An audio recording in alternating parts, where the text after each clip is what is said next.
नमस्ते दर्शकों, India news देख रहे हैं आप और मैं हूं आपके साथ वैभव मिश्रा। बुलेटिन की शुरुआत एक बड़ी खबर से करेंगे। दरअसल ट्रंप को बड़ी राहत मिली है। सीनेट में ईरान विरोधी प्रस्ताव खारिज हुआ है। ट्रंप की सैन्य शक्तियां रहेंगी बरकरार। आपको बता दें, मैककॉर्मिक और रिपब्लिकन्स ने सीनेट में ट्रंप का बचाव किया है।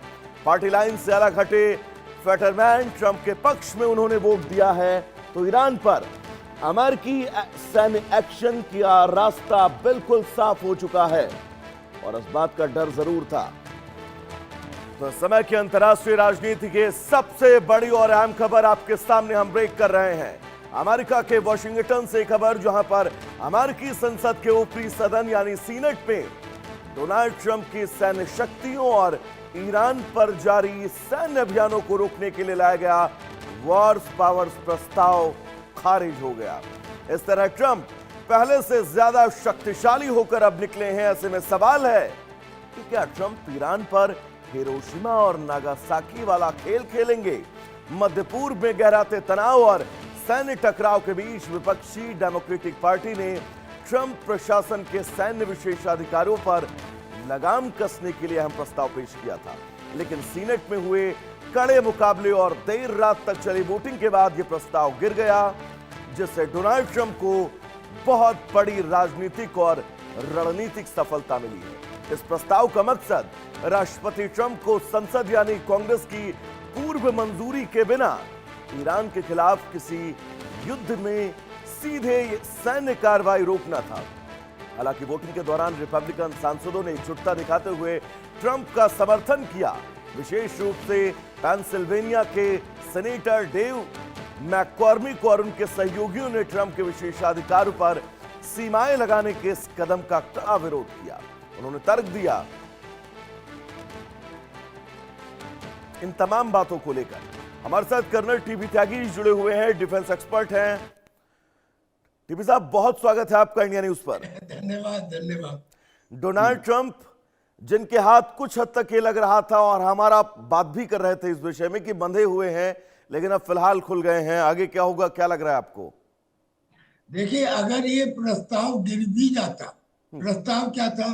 प्रस्ताव ये था कि ईरान के ऊपर अटैक करने की इजाजत ना दी जाए डोनाल्ड ट्रंप को, मगर ये प्रस्ताव गिर गया। अगर ना गिरता तो भी प्रेसिडेंट डोनाल्ड ट्रंप के पास ये चॉइस थी कि वो इसको सीनेट की मंजूरी लेनी पड़ती अटैक करने से पहले, लेकिन ये चूंकि प्रस्ताव गिर गया, इसलिए अब सीनेट की मंजूरी लिए बगैर ये अटैक कर सकते हैं। ये तो एक बात हुई। लेकिन पिछले 48 घंटे में कुछ 3-4 ऐसे कार्यक्रम हुए हैं जो अब तक नहीं हुए थे। जैसे पहला तो ये कि ईरान ने इजिप्ट के ऊपर अटैक किया पहली बार, शायद इसलिए क्योंकि सऊदी अरबिया ने 14 देशों से एक समझौता कर लिया कि हम रेड सी में भी और पर्शियन गल्फ में भी नेविगेशन की स्वतंत्रता को कायम रखने के लिए एक साथ काम करेंगे। ये अटैक जो इजिप्ट पे हुआ, ये पहली बार हुआ है। दूसरा, कुवैत ने और बहरीन ने, अब देखिए, जब किसी के ऊपर बहुत ज्यादा अत्याचार होता है तो एक लिमिट आ जाती है जब वो रिटेलिएट करता है। कुवैत ने और बहरीन ने पहली बार इस युद्ध में अब तक हमलों को सहा है, जवाब नहीं दिया, लेकिन अब उन्होंने बाकायदा अपने जेट भेजे सीक्रेटली और ईरान के अंदर जाके मिसाइल और ड्रोन से अटैक किया।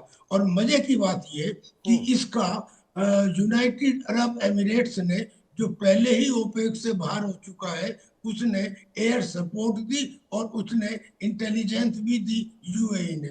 तीसरा, सऊदी अरबिया जो अब तक कुछ था लेकिन अब खुल के अमेरिका के साथ आ गया, दोनों ने मिलके इराक में ईरान के जो विरोधी ग्रुप थे उनके ऊपर अटैक किया और उनके 5 कमांडर्स को मार दिया। और एक बात, अभी जब से ये एमओयू साइन होना शुरू हुआ था, तब से लेके अब तक इजराइल को साइड लाइन कर दिया गया था।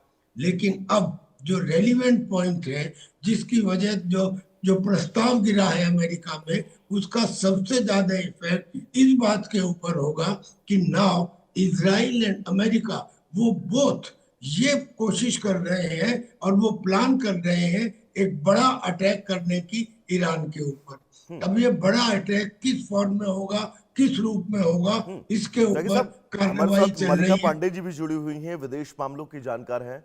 मल्लिका जी, बहुत स्वागत है आपका इंडिया न्यूज पर। एक टैगलाइन हम इन तमाम खबरों के बीच ये चला रहे हैं कि अब डोनाल्ड ट्रंप के हाथ स्वतंत्र हैं, वो परमाणु अटैक तक करने से पीछे नहीं हटेंगे। इससे आप कितनी सहमत हैं? आपको कितना लग रहा है कि इन स्थितियों तक डोनाल्ड ट्रंप आने वाले वक्त में अब जा सकते हैं? बिल्कुल। नमस्कार वैभव जी, मैसेज एकदम क्लियर है वैभव जी। एक तरफ हमने देखा कि डोनाल्ड ट्रंप का जो पहला टर्म था, तब भी ये इशू आया था जब हमने देखा कि सीनेट रेजोल्यूशन पास करना चाह रहा था। इस साल भी हमने देखा कि काफी बार वोटिंग हुई। पिछले हमने देखा कि मई के टाइम में जब वोटिंग हुई थी तो काफी रिपब्लिकन्स भी इनफैक्ट ट्रंप के अगेंस्ट खड़े थे। बट इस बार हमने एक नई चीज देखा कि कैसे जो यही सीनेट ट्रम्प के एक्शंस पर ब्रेक लगाना चाह रही थी, अब कहीं ना कहीं वो उनको हथकड़ी भी नहीं पहनाना चाह रही है, वो कुछ नहीं करना चाह रही है, ना वो ट्रम्प के खिलाफ कुछ एक्शंस लेना चाह रही है।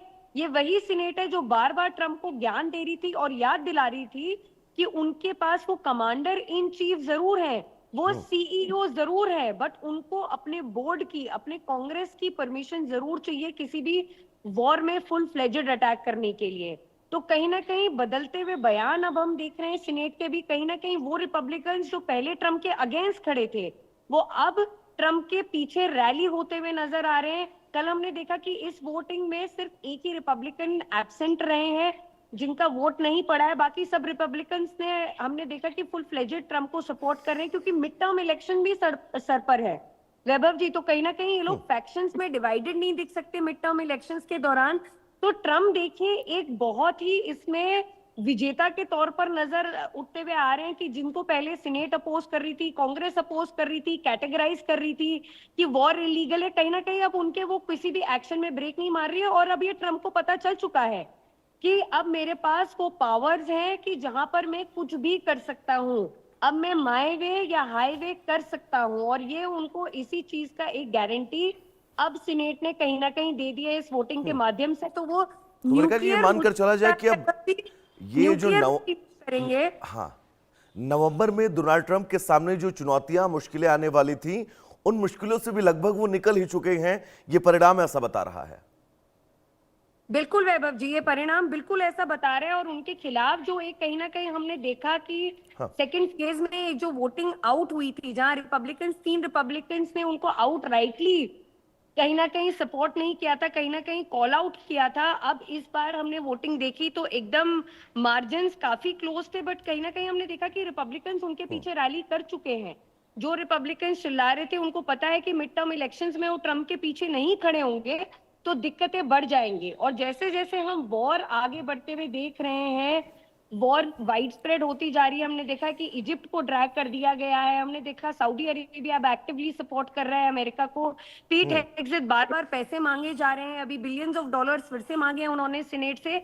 तो कहीं ना कहीं हम देख रहे हैं, देखिए business is booming of arms and ammunition अब ट्रम्प के लिए कहीं ना कहीं, और वो इस चीज का अब पूरा फायदा उठाते हुए नजर आएंगे। न्यूक्लियर को वो यूज नहीं करेंगे क्योंकि उनको पता है कि इसका कितना बड़ा इफेक्ट होगा। बट हाँ, धमकाने में तो देखिए, गीदड़ भपकियां देने में तो ट्रम्प से आगे कौन हो सकता है। एक हेड ऑफ स्टेट जो दुनिया भर की गीदड़ भपकियां देते रहते हैं, अब वो और कहीं ना कहीं उनका हौसला बढ़ा है इस डिसीजन से।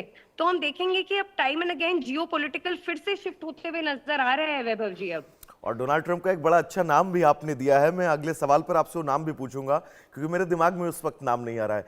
त्यागी साहब, मैं आपके पास आना चाहूंगा। हम और आप इस खबर पर लगातार नजर बनाए हुए थे, अमेरिकी संसद पर हमारी नजरें थी, लेकिन इस संसद पर हमारी नजरों से ज्यादा ईरान की नजरें टिकी रही होंगी, क्योंकि ईरान का हर नागरिक इस संसद पर नजर गड़ा कर देख रहा होगा कि आखिर इस प्रस्ताव में होगा क्या, आगे स्थितियां क्या कुछ होंगी, क्योंकि ये प्रस्ताव ये तय कर सकता है ईरान का भविष्य क्या होगा। त्यागी साहब। जी जी जी, बिल्कुल बिल्कुल ठीक कह रहे हैं आप। Iran is more concern with this decision. And the reason is this कि ईरान या बाकी दुनिया चाहे जितने ड्रामे करे, चाहे जितनी बात कहे, अमेरिका में रिपब्लिकन साथ दे या ना दे, डेमोक्रेट साथ दे या ना दे, इस केस में तो एक डेमोक्रेटिक सेनेटर ने भी साथ दिया है डोनाल्ड ट्रंप का। लेकिन वो सब जानते हैं कि America prospers due to war. America की जो प्रोग्रेस है वो युद्ध की वजह से ही होती है। लिहाजा अमेरिका चाहता है, उसकी डीप स्टेट चाहती है, लॉकहीड मार्टिन चाहते हैं, और जो उसके सेनेटर्स हैं वो भी चाहते हैं। अमेरिका का वार में रहने का मतलब it is directly proportional to the progress of America. तो आपने जो पूछा कि ईरान का इससे कंसर्न रहा होगा, यस, क्योंकि ईरान में इतना डैमेज हो चुका है, लेकिन वो चूंकि अपने डैमेज को एब्जॉर्ब करके ये दिखाना चाहते हैं कि हम बिल्कुल अभी भी पुरानी वाली स्थिति में हैं, लिहाजा वो इस किस्म के भाषण देते रहते हैं कि हम अमेरिका को तबाह कर देंगे। लेकिन असलियत ये है कि Iran is not in a position to take on further strike, और वो भी पर्टिकुलरली नाउ, क्योंकि इजराइल अभी तक साइड लाइन था, अब दोबारा से वो डोनाल्ड ट्रंप के साथ में आ गया है, और ये दोनों मिलके प्लान कर रहे हैं एक बड़े अटैक की। और वो बड़े अटैक का भी वो जिसका वो जिक्र पहले ही डोनाल्ड ट्रंप कर चुके हैं कि साहब मैं तुम्हारे ब्रिजेस को, तुम्हारे पावर पॉइंट को तबाह कर दूंगा। एक बात और भी है, जब सेकेंड वर्ल्ड वॉर हुआ था तो उसमें अमेरिका ने हिरोशिमा और नागासाकी में बम डालने से पहले तर्क क्या दिया था? उन्होंने कहा था युद्ध बहुत लंबा खिंच चुका है, अनमैनेजेबल हो गया है, इसलिए हमें न्यूक्लियर पावर का इस्तेमाल करना पड़ा। जिसने अच्छा इतिहास अपने आप को दोहराता है। लेकिन देखिए साहब, तब के और अब के वक्त में जमीन आसमान का फर्क है, अगर हम आज के वक्त में देखें उस चीज को तो। बिल्कुल सही बात है, हाँ। बिल्कुल सही बात है, तब के समय में और अब के समय में फर्क है। लेकिन जो आदमी एक दफा, यानी कि जो देश एक दफा एक काम कर सकता है वो उसे दोबारा नहीं करेगा, इसको 100% हाशिए के बाहर नहीं कर सकते। सवाल ये है कि जब हम एटम बम की बात करते हैं तो एटम बम का मतलब ये नहीं है कि जैसे पहले आपने पूरे के पूरे नागासाकी और हिरोशिमा को हटा दिया, अब तो टैक्टिकल बम है। जैसे आपने पाकिस्तान के मिनिस्टर को कहते हुए सुना होगा कि हमारे पास तो आधा पाव के और आधा केजी के बम है, यानी कि टैक्टिकल बम है जो बैटल फील्ड पे इस्तेमाल किए जा सकते हैं। और अगर एक बैटल फील्ड पे इस्तेमाल कर लिया गया तो it will be a big restaurant. मेरे कहने का मतलब ये है कि इसको भी 100% आउट नहीं कर सकते। चांसेस ये है कि इसके इस्तेमाल किए बगैर कन्वेंशनल वेपन्स इतने इफेक्टिव हो चुके हैं, जो इनके मदर बम है और जो इनके जीपीयू ये माना जा सकता है कि आप फ्री हैंड हैं, आप कुल मिलाकर। अब वो स्थितियां अटेंड कहां तक जाती हैं ये भविष्य तय करेगा। मल्लिका जी, एक खबर और आज आई थी कि अमेरिका और इजराइल ने अब यह तय किया है आने वाले वक्त में कि ईरान की वो 2 चैन सप्लाई, यानी कि इराक का वो बॉर्डर और पाकिस्तान के बॉर्डर को पूरी तरह से व्यापारिक तौर पर बंद कर देंगे, ताकि ईरान की अर्थव्यवस्था को और भी तोड़ा जा सके। अगर ऐसा होता है तो ईरान के लिए कितना मुश्किल होगा, और वो भी तब जब वो खुद अर्थव्यवस्था इतनी लचर है कि वहां के राष्ट्रपति भी आके कहते हैं कि अब जनजी फिर सड़कों पर उतरने वाले हैं। बिल्कुल वैभव जी, ईरान के लिए बहुत मुश्किल टाइम चल रहा है, क्योंकि हम देख रहे हैं कि कहीं ना कहीं ईरान आज के टाइम में एक तरफ युद्ध से, दूसरी तरफ महंगाई से, रोटी कपड़ा मकान तीनों बेसिक फैसिलिटीज जो हैं आज के टाइम में वहां पर लोगों को बहुत महंगी पड़ रही है। वहां का जितना रियाल है, बीच में वॉर से पहले ही वहां का $1 is equal to 1.37 million rial हो गया था। तो कंटिन्यूअसली हम देख रहे हैं कि रियाल में भी गिरावट है, सैंक्शंस वहां इम्पोज्ड है, स्ट्रेट ऑफ हॉर्मुज उसने ब्लॉक कर रखा है। बट हमें एक चीज और नोटिस करने की जरूरत है वैभव जी की चाइना और रशिया का काफी बड़ा एक्टिव सपोर्ट है ईरान को इस समय। तो कहीं ना कहीं चाइना और रशिया काफी बैकडोर एंट्री से ईरान को सपोर्ट कर रहे हैं। हमने देखा है भारत का बहुत बड़ा इन्वेस्टमेंट है चाबार पोर्ट पर। अगर ऐसा होता है कि रूट्स बंद कर दिए जाते हैं, बॉर्डर बंद किए जाते हैं, जो पोरस बॉर्डर्स है जिसमें आज भी ट्रेड एक्टिविटीज चल रही है ईरान के साथ, वो बंद किए जाते हैं और ईरान को आइसोलेट करने की कोशिश की जाती है, तो कहीं ना कहीं देखिए ईरान चुप नहीं बैठेगा। उसके लिए वैसे भी ये सर्वाइवल की लड़ाई है। वो अपने आखिरी रन खेल रहा है, और उसने पहले ही बता दिया है कि देखिए 8 साल तक का हमारे पास एक जखीरा है, कहीं ना कहीं हम आपकी तरह सुपर पावर तो नहीं है, बट हम आपको पूरा पेन इन्फ्लिक्ट करेंगे। हम एक जगह नहीं, हम कई जगह वार करेंगे। और उसने ये डीसैलिनेशन टैंक्स में, अब कहीं ना कहीं हमने देखा कि कुवैत में वार करना शुरू कर दिया, और कुवैत के जितने भी देखिए 99% जो पानी है कुवैत का, वो डीसैलिनेशन प्लांट से ही आता है। तो कहीं ना कहीं अब वो पब्लिक इंफ्रास्ट्रक्चर पर अटैक करने लग जाएगा। तो ये यूएस के लिए, ये देखिए, ये केवल चुप नहीं बैठने वाला है। ईरान वेनेजुला नहीं कि आपने जाके अटैक किया, वहां मदुरो को डिस्प्लेस किया या सुप्रीम लीडर को डिस्प्लेस किया और वहां किसी और को बैठा दिया। वो एक बहुत कॉम्प्लेक्स टेरेन है। ईरान के जो लोग हैं वो अपने आप को एक बहुत सुपीरियर रेस मानते हैं, कहीं ना कहीं वो अपने आप को कॉलोनाइज नहीं मानते हैं, वो बहुत सुपीरियर रेस मानते हैं अपने आप को, और उनके लिए शहादत बहुत इंपॉर्टेंट है वैभव जी। और मलिका तो जी, ये बात वो इन सब ये बात रखते ईरान हुए ईरान हमने के उद्देश्य से खुद वो जानते भी हैं, डोनाल्ड ट्रंप भी, कि ईरान बैकफुट पर तो नहीं जाने वाला है। और अगर जाना होता, आप सोचिए, पहले दौर की बातचीत हो चुकी है, टेबल टॉक हो चुका है, 14 बिंदु बने थे, 60 दिन का बाकायदा एक टाइम फ्रेम तैयार किया गया था, लेकिन उसके बाद भी ये स्थितियां। फिलहाल आप दोनों का बहुत बहुत शुक्रिया हमसे जुड़ने के लिए और इस तमाम जानकारी को हमारे दर्शकों तक पहुंचाने के लिए।